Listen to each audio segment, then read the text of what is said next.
morning. Welcome to another Garden Wise adventure. Today is another plant of the week and we're going to talk about jujubes. You can see behind me I have my jujube tree. I'm going to turn you around and let's get a closer look. Now this is my jujube tree. The light is a little bad this morning, so I will get you closer so you can look at it. But first I wanted to tell you a little bit about it. Jujube tree, or Jujubes, Jujube, which is the scientific name, is from Asia. It's been cultivated for about 4,000 years, and there's around 400 varieties, and I think they're still developing new ones every year. It's a wonderful tree with great fruit. As you can see, it's a little bit taller than my house. I keep mine pruned to this height every year. If I didn't prune it every year quite drastically, it would easily hit 20 feet tall. So they are a larger tree. I have not tried to keep this one pruned short like the rest of my trees, but I'm sure you could do that if you started young. So let's get a little closer and look at it and see. This is a picture of the leaves and one of the fruits developing. I'll put a picture of the blossoms on it. We actually still have some blossoms on this tree. It blooms really late in the year. This is actually later than I've ever seen it bloom, and I think it was because of our cool, wet spring. It normally blooms mid-June. It leaves out the end of May, and in this way it misses the late frost. So I rarely ever have any problems with it, with frost hitting it. These trees can tolerate down to negative 25 degrees. This tree has tolerated our coldest winters. I planted this tree, I would say it was about 10 years ago. And we've had some pretty cold winters, and it has done beautifully. It does need hot summers. This tree gets a little bit of shade in the morning and a lot more shade in the afternoon. The top of it is, of course the top of it gets full sun. But when it was young, it did not get sun in the later part of the day, so it can tolerate part shade. If you look at the bark over here, it's got absolutely gorgeous bark.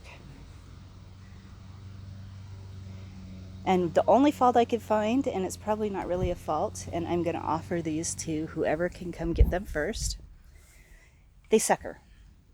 They don't sucker terribly. We've got 1, 2, 3, 4 suckers. So we have 4 suckers on this tree.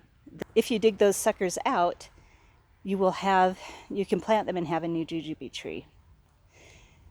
So as I said, this tree flowers in June. It has a long flowering season. The fruits ripen in October, and they ripen to a gorgeous kind of rust red color, brown rust red color. When they're fully ripe and they're fully colored, that is when they taste the best. They're very sweet, have a definite crunch, and taste a lot like an apple.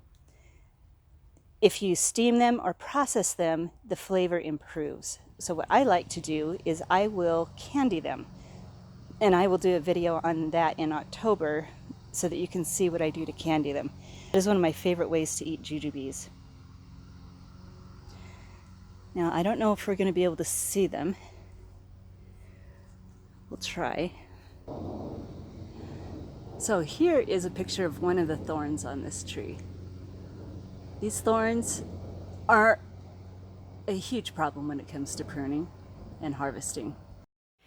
Because of the thorns I just showed you, you should not plant jujube trees in a path where anybody's going to be brushing by very often. They're a taller tree, so you do need to watch where you plant them. And they're just a wonderful, gorgeous tree. And I'd love to hear if anybody else is growing jujube trees. They are a wonderful tree. I'd love to see them planted more in the state of Utah. Let me know how you use them if you have them. Do you candy them? Do you eat them fresh? How do you utilize your jujubes? I'd love to see the nurseries starting to stock them more, so go ahead and request them. Let me know where you're finding jujubes in the state of Utah. Well, I've enjoyed making this video. I hope you've enjoyed what you've seen. If you've enjoyed these videos, like to see more plants of the week, please let me know in the comments and click the subscribe button. I plan on making more. And I'd love to hear your suggestions on what kind of plants you would like to hear about. I am starting to do interviews with other people who grow different kinds of fruit, and I'd love to hear if there's anybody out there who would love to be interviewed about their rare and unusual fruit trees or plants. Anyway, enjoy yourself and have a great garden-wise adventure.